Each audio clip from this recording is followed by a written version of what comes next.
ட்ரெயினில் ட்ராவல் பண்ணவங்க நிறைய பேருக்கு இந்த அனுபவம் ஏற்பட்டிருக்கும். ஒரு 2 நாள் ட்ரெயினில் ட்ராவல் பண்ணோம் அப்படின்னா வீட்டுக்கு வந்ததுக்கு அப்புறமா கூட நம்ம ட்ரெயினில் எப்படி ஒரு இந்த ஆடிக்கிட்டே உட்காருவோமோ அதே மாதிரி அந்த வைப்ரேஷன் வீட்டுக்கு வந்து கொஞ்சம் நேரம் அப்படியே நம்ம உடம்புல இருக்கும். அதே மாதிரி ஒரு விஷயத்த ஒரு வாரம் தொடர்ந்து நம்ம ஃபாலோ பண்ணோம் அப்படின்னா அது அப்படியே நம்ம மனசில் பதிஞ்சுன்னா அடுத்து இது வந்து அதே கண்டினியூ பண்ணுவோம். அதே மாதிரி தான் போன வாரம் ஃபுல்லா சாண்ட்ரா பக்கத்துல உட்காந்து சாண்ட்ரா என்ன புலம்புறாங்களோ, என்ன பேசுறாங்களோ, யாரை பத்தி என்ன குறை சொல்றாங்களோ அதை அப்படியே உன்னிப்பா கவனிச்சுட்டு இருந்தா அமித் இந்த வாரம் சாண்ட்ராவா மாறிட்டாரு. எப்படின்னு பாக்குறீங்களா? கிச்சன்ல திவ்யாவும் கனியும் வேலை செஞ்சுட்டு இருக்காங்க. அந்த பக்கம் வந்து அமித் கிட்ட பார்வதி அந்த பாத்திரத்தை திறக்காம போயிட்டாங்க, கொஞ்சம் சொல்லுங்க அப்படின்னும் பொழுது அமித் என்ன சொல்ற போலன்னா அவங்களுக்கு அதுல வந்து மீன் ஸ்மெல் அடிக்கிற மாதிரி இருக்கு, அதனால அதை வந்து செய்ய மாட்டாங்க அப்படின்னு சொல்லிட்டு இருந்தாரு. உடனே கனி சொல்றாங்க, நீங்க இந்த டைம்லாம் வந்து கிச்சன் பக்கமே வரமாட்டேன்றீங்க, பார்வதி வந்தா மட்டும்தான் நீங்க வரீங்க அப்படின்னு சொல்லிட்டு அவங்க ஒரு விளையாட்டா தான் பேசிட்டு இருக்காங்க. நார்மலாவே பிக் பாஸ் வீட்ல எல்லாரும் ஜாலியா காமெடியா பேசுறது வழக்கம் தான். இப்ப கனி சொன்னதுல எந்த ஒரு தப்பும் இல்லை. ஆனா அதை ஒரு பாயிண்டா எடுத்துக்கிட்டு நீங்க என்ன எப்ப பார்த்தாலும் என்ன வந்து பார்வதி கூட கம்பேர் பண்ணி பேசுறீங்க, நான் ஒரு கல்யாணம் ஆனவன், எப்ப பார்த்தாலும் இது மாதிரி பேசிட்டு இருக்காதீங்க அப்படின்னு உடனே கனி என்ன நினைச்சிட்டாங்க, ஐயோ இவர் இதெல்லாம் வந்து சீரியஸா எடுத்துக்கிறாரு, சாரிங்க அப்படின்ட்டாங்க. சாரின்னு சொல்லும் பொழுது அவங்க முகத்தை உம்முன்னு வச்சுன்னு சொல்லாம சிரிச்சுக்கிட்டே சொல்லிட்டாங்க பொழுது. அது எப்படிங்க நீங்க கேட்கக்கூடிய சாரியை சிரிச்சுக்கிட்டே கேட்பீங்க, அப்ப அந்த சாரிக்கான அர்த்தம் என்ன அப்படின்னு கேட்க ஆரம்பிச்சிட்டாரு. இந்த இடத்துல கனி கேட்டது தவறு கிடையாது, சும்மா ஒரு விளையாட்டா தான் அவங்க கேட்டாங்க. அது இவருக்கு பிடிக்கல அப்படின்னு அவர் சொன்னதுக்கு அப்புறம் சாரி கேட்டுட்டாங்க. சாரி கேட்கும்போது முகத்தை உம்முன்னு தான் வச்சு கேட்கணும், சிரிச்சுட்டு கேட்க கூடாது அப்படின்ற ஒரு விஷயம் இல்லை. அவங்க மனசார சரி ஓகே இத்தனை நாள் இப்படி பேசாதவர் இப்படி பேசுறாரு அதனால ஒரு சின்ன சிரிப்போட சொல்லிட்டாங்க போல இருக்கு. ஆனா அதையே பிடிச்சிட்டு ரொம்ப நேரம் அதை பத்தியே பேசிட்டு இருக்காரு. ஏன்னா சாண்ட்ரா அப்படிதான் போன வாரம் ஃபுல்லா திவ்யாவை பத்தியே ஃபுல்லா பேசிட்டு இருந்தாங்க. அதே மாதிரி நாள் ஃபுல்லா கனி என்ன இப்படி பேசிட்டாங்க, கனி ரொம்ப நல்லவங்க நினைச்சா, அவங்க மேல எனக்கு எவ்வளவு மரியாதை இருந்தது, ஆனா இவங்க இப்படி பேசுவாங்கன்னு தெரியாது அப்படின்னு சொல்லிட்டு ஒவ்வொருத்தர்கிட்ட போய் சொல்றது மட்டும் இல்லாம பார்வதி கிட்ட வேற போய் சொல்லி ஆரம்பிச்சிட்டாரு. பார்வதிக்கு இதுதான் சான்ஸ் அப்படின்னு சொல்லிட்டு அவங்களும் கனி எழுத்து பேச ஆரம்பிச்சிட்டாங்க. இந்த சின்ன விஷயத்த இவ்வளவு பெருசா ஆக்கணும் அப்படின்ற அவசியமே கிடையாது. ஒண்ணு அமித் என்ன நினைச்சிருப்பாரு அப்படின்னா சாண்ட்ரா கூட பேசினதுனால இந்த பழக்கம் ஒட்டி இருந்திருக்கலாம். இல்ல அப்படின்னா போன வாரம் சாண்ட்ரா ஃபுல்லா இதை பேசியும் விஜய் சேதுபதி வீக்கெண்ட்ல ஒன்னும் வந்து அவங்கள பண்ணல, அப்ப அவங்க மெயினா எல்லா ப்ரோமோலையும் வந்திருப்பாங்க, அதே மாதிரி நம்மளும் இந்த வாரம் பண்ணலாம் அப்படின்னு நினைச்சிருந்தாருன்னா அது ரொம்ப தவறானது.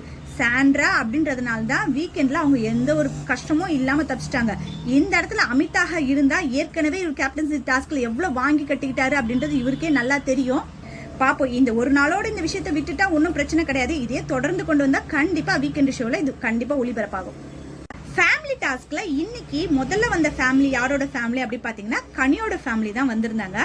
டோருக்கு அந்த பக்கம் அவங்க 2 பொண்ணுங்களும் நின்றுட்டு பார்த்தோன்னே கனி ரொம்ப எமோஷனல் ஆயிட்டாங்க. பாக்குறதுக்கு ஒரு மாதிரியா இருந்தது.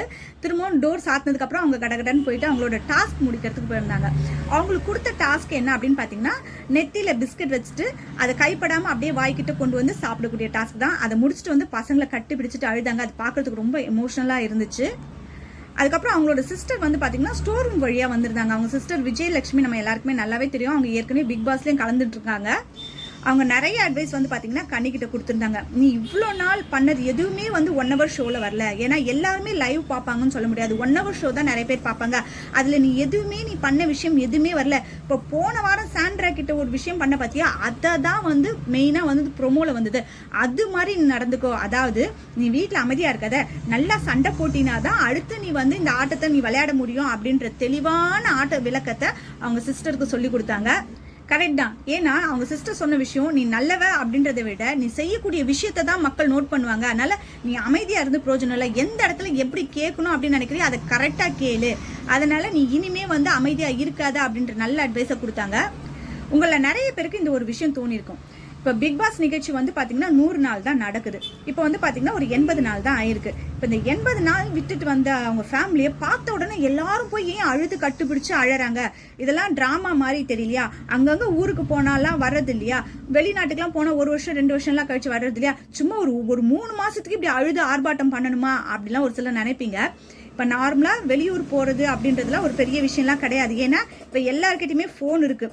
நீங்கள் காலையில் கிளம்புனா கூட நைட்டு ஃபோன் பண்ணிப்பீங்க, ஒரு மணி நேரத்துக்கு ஒரு வாட்டி எல்லாருமே ஃபோனில் பேசிப்போம். பேசுகிற குரலை கேட்டு எல்லாரும் வந்து ஓகே அப்படின்ற மாதிரி இருக்கும். ஆனால் இவங்க வீட்டிலேருந்து வந்ததுக்கு அப்புறமா யாரையும் பார்க்காம பேசாமல் இருக்கிறது, அதுக்கப்புறம் அவங்க ஃபேமிலி வந்ததுக்கப்புறம் அந்த எமோஷனல் அப்படின்றது உண்மையாலுமே அது வந்து ட்ராமா கிடையாது. உள்ளேருந்து அவங்க வரக்கூடிய உணர்வுகள் தான் அது. அந்த இடத்துல நம்ம இருந்தா கூட நமக்கும் அது மாதிரி தான் தோணும். அதனால அதை யாருமே தப்பா நினைக்காதீங்க.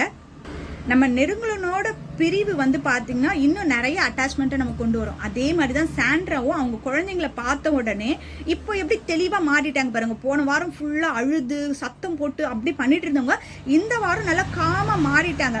போன வாரம் இருந்த மாதிரி இல்லை. அப்போ அந்த ஒரு குடும்பத்தோட அட்டாச்மெண்ட் இல்லாததுனால ஒரு மனுஷன் மாறுறதுக்கான வாய்ப்புகள் நிறைய இருக்கு. நான் சொல்றது கரெக்ட் அப்படின்னு நீங்க நினைக்கிறீங்களா அப்படின்றத கமெண்ட்ல சொல்லுங்க. ஃபேமிலி டாஸ்க்ல அடுத்த வந்த ஃபேமிலி யாருன்னு பாத்தீங்கன்னா சபரி வீட்ல இருந்து தான் வந்திருந்தாங்க. சபரியோட அம்மா, அக்கா, அக்கா பையன், இவங்க 3 பேர் பார்த்த உடனே சபரிக்கும் ரொம்ப எமோஷனல் ஆகி அழ ஆரம்பிச்சிட்டாரு. அதுக்கப்புறமா அவர் டாஸ்க் பண்ண போயிட்டாரு. அவர் கொடுத்த டாஸ்க் என்ன அப்படின்னு பாத்தீங்கன்னா ஒரு பெல்ட்டை வந்து இடுப்புல கட்டிக்கணும். அந்த பெல்ட்டுக்கு பின் பக்கமா வந்து பாத்தீங்கன்னா ஒரு பாக்ஸ்ல நிறைய பால்ஸ் இருக்கும். ஓட்ட வழியா குலுக்கிய அந்த பால்ஸை வந்து வெளியே கொண்டு வரணும். அது மாதிரி கொண்டு வந்துட்டு அவர் வந்து அவங்க அம்மாவை பார்க்க வந்துட்டாரு. சபரியோட அம்மா பேசின எல்லா விஷயமே வந்து பார்த்தீங்கன்னா ரொம்ப பாசிட்டிவாக தான் இருந்தது. இப்போ ஒவ்வொரு சீசனில் ஒவ்வொரு ஃபேமிலி வரும்பொழுது ஒரு சிலர்லாம் நம்ம மனசில் பதிஞ்சிருவாங்க இல்லையா, அது மாதிரி இந்த சீசனில் இது வரைக்கும் அந்த ஃபேமிலியில் சாண்ட்ராவோட குழந்தைகள் வந்து பண்ணது விஷயங்கள் மனசில் நல்லா பதிஞ்சிச்சு. அதே மாதிரி சபரியோட அம்மா பேசின ஒவ்வொரு விஷயமும் வந்து பார்த்தீங்கன்னா உண்மையாலுமே ரொம்ப நல்லா இருந்தது. அதில் முக்கியமாக கமருதீனை பார்த்து ஒரு விஷயம் சொல்லியிருப்பாங்க, நீ அம்மா இல்லைன்னு ஃபீல் பண்ணாதப்பா, நானும் உனக்கு ஒரு அம்மா மாதிரி தான் அப்படின்னு சொல்லும்பொழுது கமருதீன் முகத்தில் ஒரு சிரிப்பு. அது உண்மையாலுமே தான் அம்மா வந்து பேசினா எப்படி இருக்குமோ அந்த இது வந்து பார்த்தீங்கன்னா கமருதீன் கிட்ட இருந்த மாதிரி நான் ஃபீல் பண்ணுறேன். ஏன்னா பார்வதி கிட்ட நிறைய சேட்டை பண்ணும்போதுலாம் கமருதீன் எனக்கும் சுத்தமாக பிடிக்கவே பிடிக்காது. ஆனால் ஒரு அம்மாவா வந்து பேசும்பொழுது அவர் முகத்தில் இருக்க அந்த சிரிப்பு உண்மையிலே பார்க்கறதுக்கு ரொம்ப அழகாக இருந்தது. அவங்களும் வந்து ஒரு பிள்ளையா நினச்சி பேசுனது பார்க்க நல்லா இருந்தது. அதே மாதிரி அவங்க கிளம்பும் பொழுது கானா வினோத் வந்து அழுதுருப்பாரு, நீ ஏன்பா அழற, நான் இருக்கேன்ப்பா உனக்கு அம்மா, உங்க எல்லாருக்கும் நான் அம்மாவா இருக்கேன் அப்படின்னு சொல்றாங்க பாத்தீங்களா. அதுக்கு ஒரு பெரிய மனசு வேணும். ஏன்னா இது வரைக்கும் வீட்டுக்கு வந்தவங்க அவங்களோட ஃபேமிலியில் இருக்கக்கூடிய மெம்பர்ஸ் கிட்ட பேசுறது அது மாதிரி இல்லாமல் இப்போ இந்த அம்மா வந்து பார்த்தீங்கன்னா கமருதீன் கிட்ட, வினோத் கிட்ட, ஒவ்வொருத்தர்கிட்டையும் வந்து அவங்களோட என்னென்னலாம் பார்த்தாங்களோ அந்த விஷயத்தெல்லாம் அவங்க ஷேர் பண்ணும்போது எல்லாருக்குமே ரொம்ப ஆறுதலாக இருந்தது. அதனால சபரி அம்மா வந்ததுக்கு வந்து பார்த்தீங்கன்னா அந்த வீட்டில் ஒரு பாசிட்டிவ் எனர்ஜி நிறைய இருந்துச்சு அப்படின்னு நான் நினைக்கிறேன்.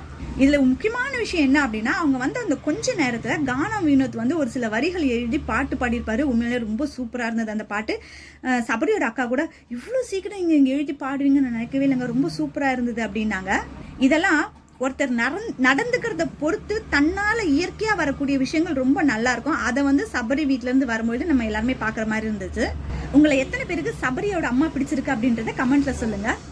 அதே மாதிரி அந்த அம்மா சபரிக்கு வந்து அட்வைஸ் பண்ற மாதிரி சொல்லுவாங்க, ஏய் நீ ஒரு ஹீரோ, நீ எப்படி ட்ரெஸ் பண்ணணும், அப்படி பண்ணணும், இப்படி பண்ணணும்ட்டு சபரியை தான் மாத்திக்க சொல்லுவாங்களே தவிர்த்து இவங்க கூட பழகாத, அவங்க கூட பழகாது, இவங்க கிட்ட ஜாக்கிரதையா இரு அப்படின்னு ஒரு வார்த்தை கூட அவர்கிட்ட வந்து சொல்லியிருக்க மாட்டாங்க.